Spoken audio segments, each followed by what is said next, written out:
انا راح قيم كل غنية من الشامي بعد ما عملت ردة فعل على كل غنية نشر الشامي على قناة اليوتيوب. انا راح قيمهم وراح احطهم بهالتير ليست. في عندنا من اسوأ الاغاني اللي هي زبالة، تطلع على ماشي الحال، منيحة، خطيرة، وصدقوني في كام غنية بتوصل على احلى شيء سمعته بحياتي. مثل ما انتم شايفين هون هدول هن كل الاغاني الموجودين على قناة اليوتيوب اللي عملت لهم انا كمان ردة فعل على قناة التيك توك والانستغرام. تابعوني هنيك. بس المهم هن 24 غنية ونحن حنبلش باجدد غنية ويلي. هلا اذا انتم بدكم تعرفوا رايي انا عن كل غنية وبدكم تشوفوا ردة فعلي على كل غنية، بس انتم شوفوا سلسلتي الموجودة على التيك توك والانستغرام. بس انا بهالفيديو راح احكي بس شوي عن كل غنية. واول غنية هي ويلي. وهي غنية ماشي حالها، هي منيحة. بحب اخبركم ان هذا رايي الشخصي فلا تغصوني اذا انا جرحت مشاعركم. بس انا بالنسبة لي غنية ويلي ما أنا خطيرة بس منيحة، ففورا تنحط هون بمنيحة. يلي دار من سنة 2021. هلا بيني وبينكم انا بحب هالغنية، بس بحس انه ناقصها بس هالنقطة هالدفشة الصغيرة حتى تصير لشيء يعني واو. بس حتكون صريح معكم،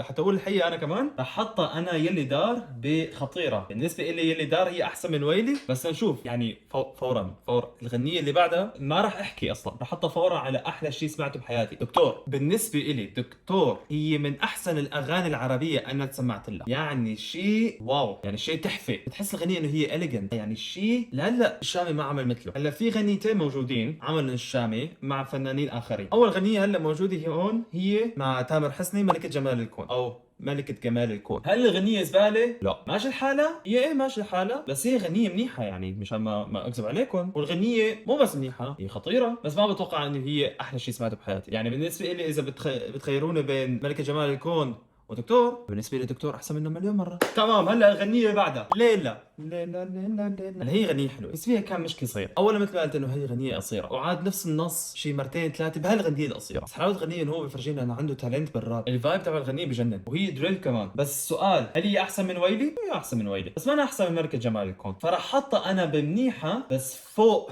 منيحة، يعني أعلى منطقة بقائمة منيحة. بس ما زالنا إذا هيك عم نرتب، لكن خلينا نحط ملكة جمال الكون أحسن من يلي دار. يعني هلا ترتيبنا دكتور، ملكة جمال الكون، يلي دار، ليلى، ويلي. سميتك سما. يا زلمة والله العظيم وأنا عم أقول هالاسم هلا سميتك سما حسيتها لو قشعريرة بكل جسمي، لأنه غنية بتجنن. فما بتستاهل أقل من أحلى شيء سمعته بحياتي. بس دكتور لساتها أحسن منها. سميتك سما يعني شيء تحفة. وهي من أغاني الشامي من زمان، من شيء 4 سنين 5 سنين 3 سنين. فمن وقتها كان عم يفرجينا انه والله هو عنده موهبه، والصوت الحلو وهالفايب وهالبيت. بعدها دمعك يا عين مع محمود القصير. هلا هي غنيه حلوه بس مثل ما قلت انه هي بتشبه ليلى، وكمان بتشبه غنيه طلعي مني. هلا ما ليلى لا تاخذوني، تشيل. بس بالنسبه إلي تشيل احسن من دمعك يا عين، ودمعك يا عين احسن من طلعي مني. سؤالنا هلا دمعك يا عين نحطها بمنيحه، بماشي الحال، بخطيرة، ولا أحلى شيء سمعته بحياتي؟ لأنه هي ما نسبة لي، الغنية ما نسبة لي أبدا. الويلي أحسن من دمعك يا عين، ويلي أحسن من دمعك يا عين. بس رح حطها أنا بمنيحة لأنه صوته لمحمود القصير صوته مجنن، لخص بالغنية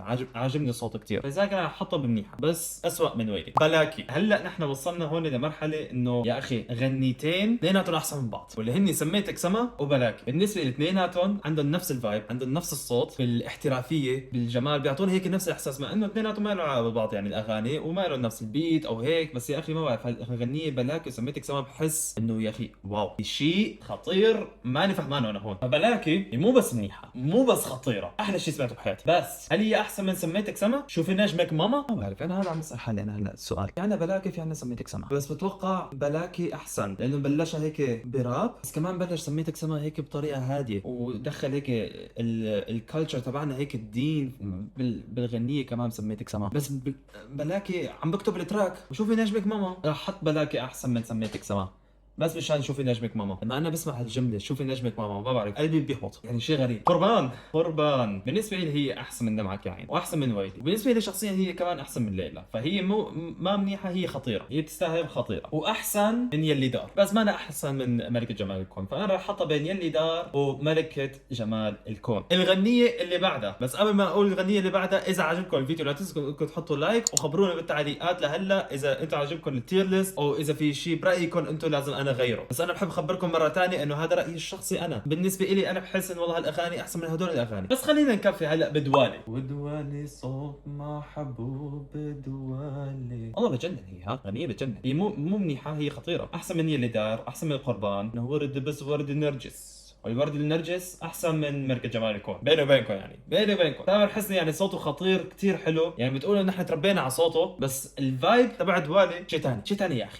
اوكي طلعي مني، مثل ما قلت انا من شوي، تشيل احسن شيء، دمعك يا عين، طلعي مني. فبالنسبه الي طلعي مني ماشي الحال، ما انا منيحه بس ماشي الحال. حاسس انه عاد الفورميلا يعني اكثر من مره، عاد الخطه اكثر من مره. ما بعرف هالغنيه هي بالاخص حاسه انه ما زبطت. بتشيل واو، بدمعك يا عين بالاخص مع محمود القصير شيء خطير، بس هون طلع مني ما بعرف. ما من الغنيه بعدها صبرا. انا قلت ردة الفعل على غنيه صبرا، انتبهت انه على الشامي احيانا ما بيلفظ حرف الراء نظامي هيك، بقول الراء بالغلط بتوقع، بس هاي شيء صغير انتبهت له، ما بعرف ليش انا هلا عم بحكي عنه، ما له علاقه بالغنيه ابدا، غير انه والله بيلفظ حرف، احيانا بيلفظ حرف الراء راء. بس صبرا هلا هي احسن من ويلي، بس ما أنا احسن من ليلى، فحطها انا من منيحه بين ويلي وليلى. ايه تمام هيك منيح. تشيل هلا انا حسب ما بعرف عن الشامي، غنية تشيل هي من اول الاغاني اللي خليته تطلع على المين ستريم، خليته يكون موجود على خريطه العالم، وقتها كمان يعني قمه هالستايل تبع الاغاني، فاستعمل الوقت الصح، الغنية الصح، الفايب الصح، يعني كل شيء كان صح وقتها. فمثل ما انا قلت تشيل احسن من دمعك يا عين، احسن من ويلي، احسن من صبرا،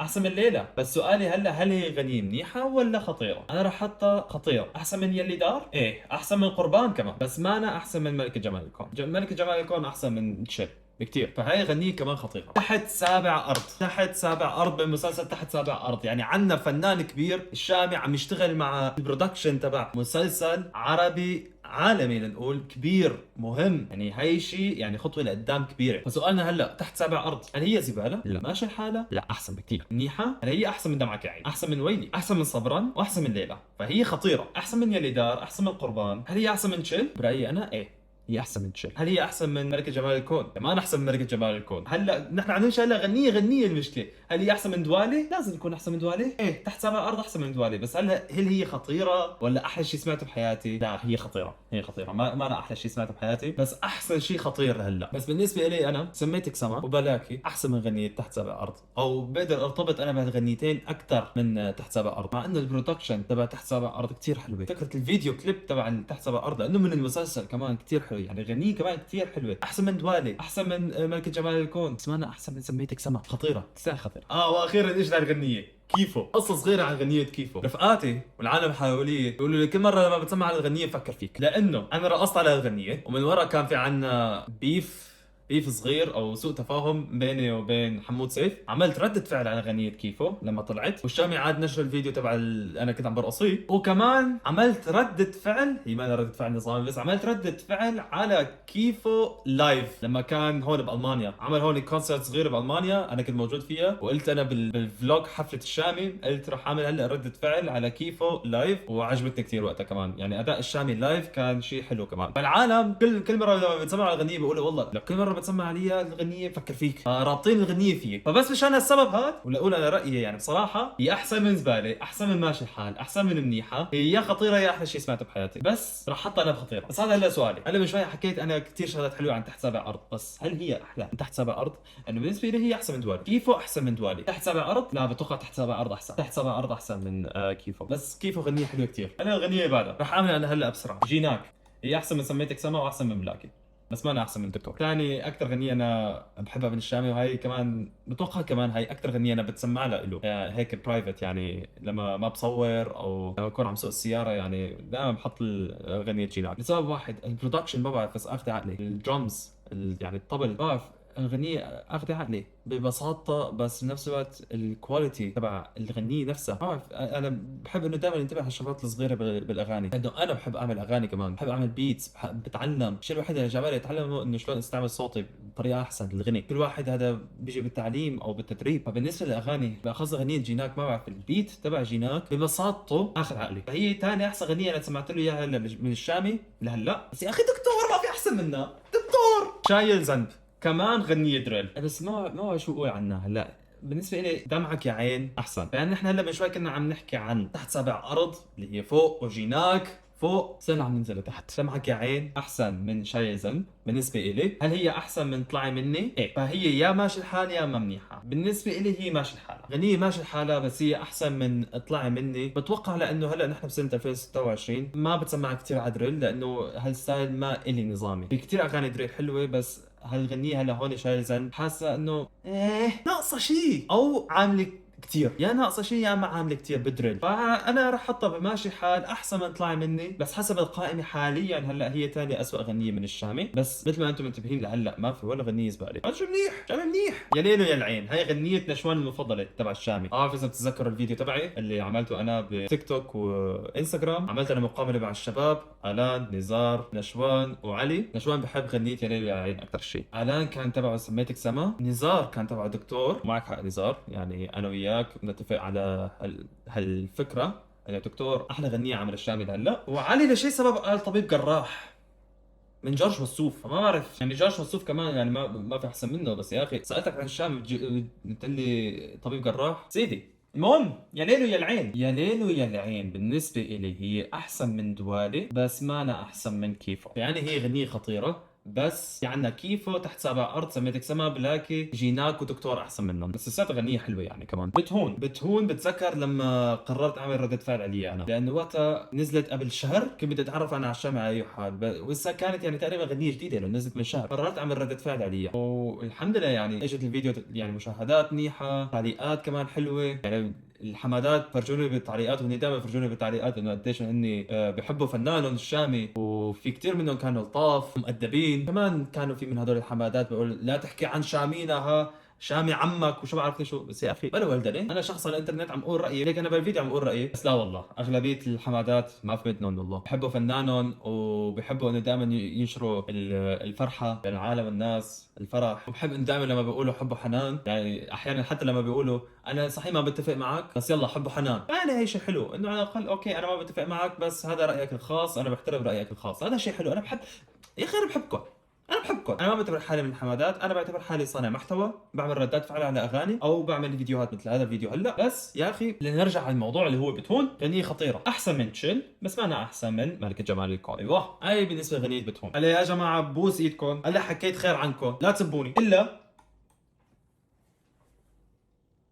شفتوني من ردة فعلي انا ما كنت برتاح ابدا. يعني حسيت انه يا اخي شو عم بتسمع على شو عم بتسمع انا هلا لما سمعت على الغنية. الا لما كنت عم بتسمع على هالغنية يا اخي كنت عم بقول لحالي شو عم بتسمع. احساس غريب من جوا انه بدي اعمل اي شيء بس انه ما اتسمع على هالغنية. ما لانه غنية يعني سيئة بالبرودكشن، بس يا اخي غنية حسيتها غريبة، عم بيحكي مواضيع غريبة، مو مثل الشامي لنقول مثل هلا. ما ارتحت لها. المهم ما ارتحت لها الغنية، فايه راح احطها بزبالة.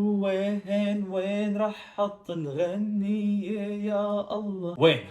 هلا بنرجع على اغاني منيحه. فمأكد ما راح احطها بزباله، مأكد ما راح احطها بماشي الحال، على الاقل منيحه او خطيره او احلى شيء سمعته بحياتي. وين احسن من صبرا، وين احسن من ليلى، يلي دار، قربان، تشيل، بتهون، ملكة جمال الكون، دوالي، يا ليلو يا العين. وين احسن من كل هالاغاني؟ انا عندي فكره.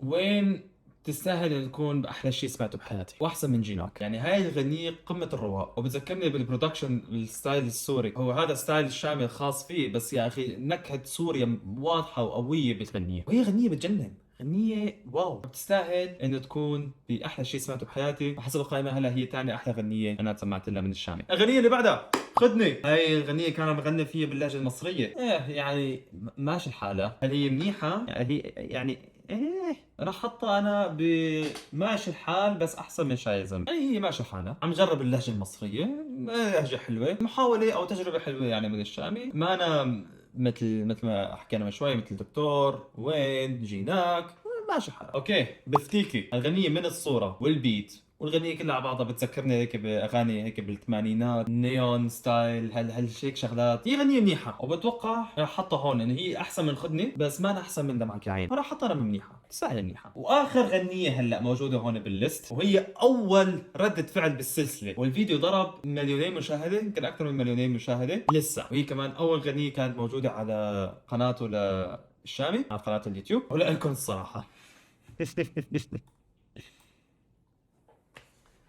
لسه هي أسوأ غنية سمعت لها أنا من الشامي، أسوأ من إلا ما بعرف. يعني تخيل إنه هي أول غنية سمعت لها للشامي، وتفاجأت انه العالم عم يحبوا الشامي، عم يحكوا عن الشامي هيك هيك هيك، وانا بدي اتعرف مين الشامي يا الله. بالاخير بتسمعنا على غنيه، عم بقول لحالي يا اخي مستحيل، في شيء ناقص، في شيء غلط، في لسه كثير اغاني يمكن عم يحبوا الاغاني الجداد مع غنيه، لانه اصلا الغنيه ما لها كثير مشاهدات على اليوتيوب. يعني هاي غنيه لها 5 ملايين مشاهده، الغنيه اللي بعدها فورا يلي دار لها 23 مليون مشاهده، هاي الغنيه اصلا ما لها كثير مشاهدات. فهاي هي انا قائمتي الخاصه مثل ما انتم شايفين. انا راح اكل هلا التوب 10 تبعي، اكثر 10 اغاني انا بحبهم من الشامي. بنبلش نحن برقم 10 اللي هي غنيه ملكة جمال الكون مع تامر حسني. برقم 9 عندنا غنيه دوالي، غنيه بتجنن كثير حلوه. رقم 8 شيء بسيط، يا ليل ويا العين، كل واحد بيعرف الغنيه. غنيه رقم 7 هي غنيه جديده له اللي هي غنية كيفو. والمركز السادس انا راح اعطيه الغنية تحت سبع ارض، غنية بتجنن لمسلسل عالمي. هلا وصلنا نحن على التوب 5، والمركز الخامس تاخده سميتك سما. وبالنسبه لي احسن من سميتك سما بشوي لانه اثنيناتهم اغاني خطيره. المركز الرابع بلاكي. وهلا نحن وصلنا على 3 احسن اغاني بالنسبه لي من الشامي. المركز الثالث جيناك. اما بالنسبه للمركز الثاني هي غنية وي. والمركز الأول وأحسن غنية للشامي اللي أنا سمعت لها هلا بحياتي دكتور بيا الوجع. هذا هو فيديو اليوم. إذا عجبكم الفيديو لا تنسوا إنكم تحطوا لنا لايك، وخبرونا بالتعليقات شو بدكم تشوفوا لسه، أي أنواع فيديوهات، أكثر فيديوهات على اليوتيوب وأكثر فيديوهات على التيك توك وإنستغرام. أنتوا بس خبروني وراح أشوفكم أنا بالفيديو الجاي.